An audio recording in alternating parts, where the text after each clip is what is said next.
অনেক বড় একটা দুঃসংবাদ নিয়ে আজকের এই ভিডিওটা করা।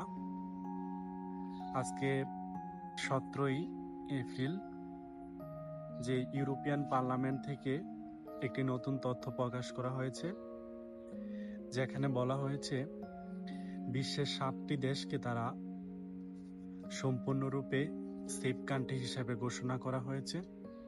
এই 7টি দেশের মধ্যে বাংলাদেশ, ইন্ডিয়া, মিশর, মরক্কো, তিউনিসিয়া, কসোভো, কলম্বিয়া,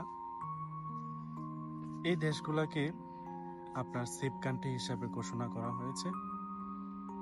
2021 সাল থেকে 2025 সালের মধ্যে এই দেশের লোকগুলা সবচেয়ে বেশি ইউরোপের সেনজেনভুক্ত দেশগুলোকে তারা আশ্রয়ের আবেদন করা হয়েছে।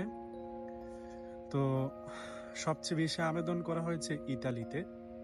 তো যার জন্য আপনার ইতালির পার্লামেন্ট থেকেই মূলত হচ্ছে এই বিষয়গুলো নিয়ে তারা সবচেয়ে বেশি পর্যালোচনা করা হয়েছে।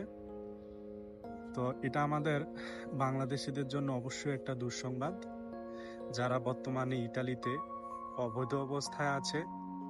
ইভেন হচ্ছে যে যারা অবৈধ অবস্থায় আসার জন্য বিভিন্ন দেশ থেকে চেষ্টা করতেছে, তাদের জন্য অনেক বড় একটা দুঃসংবাদ।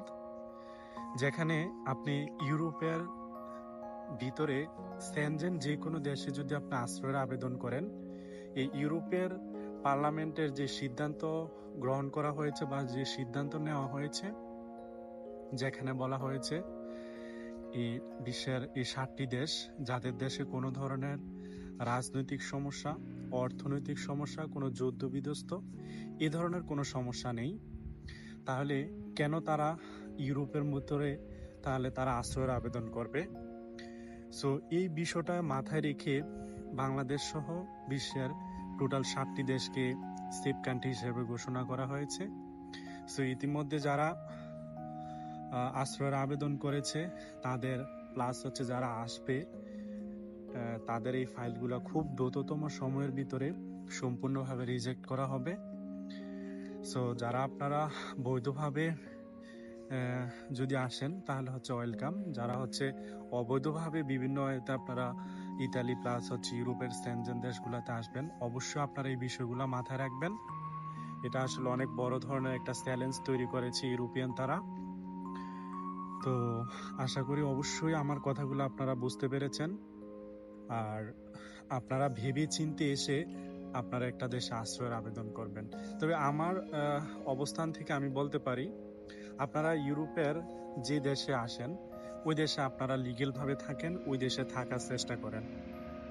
কারণ হচ্ছে লিগেল ভাবে যখন আপনি থাকবেন ওই দেশে ডকুমেন্টস তৈরি করতে পারবেন, এতে করে আপনি মানসিকভাবে একটু প্রশান্তি তৈরি করতে পারবেন। ইউরোপের প্রত্যেকটা দেশ এই মুহূর্তে যাদের দেশে আশ্রয়ের আবেদন হয়, যেমন ইতালি, ফ্রান্স, পর্তুগাল, স্পেন, এই সবগুলা দেশগুলা মূলত তারা এখানে একজোট হয়ে গেছে। তারা অভিবাসীদের বিভিন্ন আচার আচরণ, তাদের কার্যকলাপে তারা অনেকটা অতিষ্ঠ প্রকাশ করতেছে।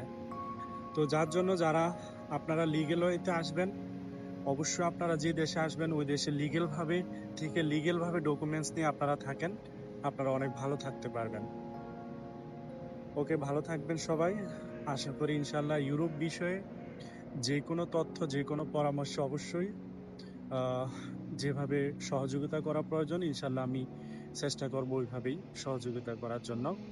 ভালো থাকবেন সবাই। আসসালামু আলাইকুম।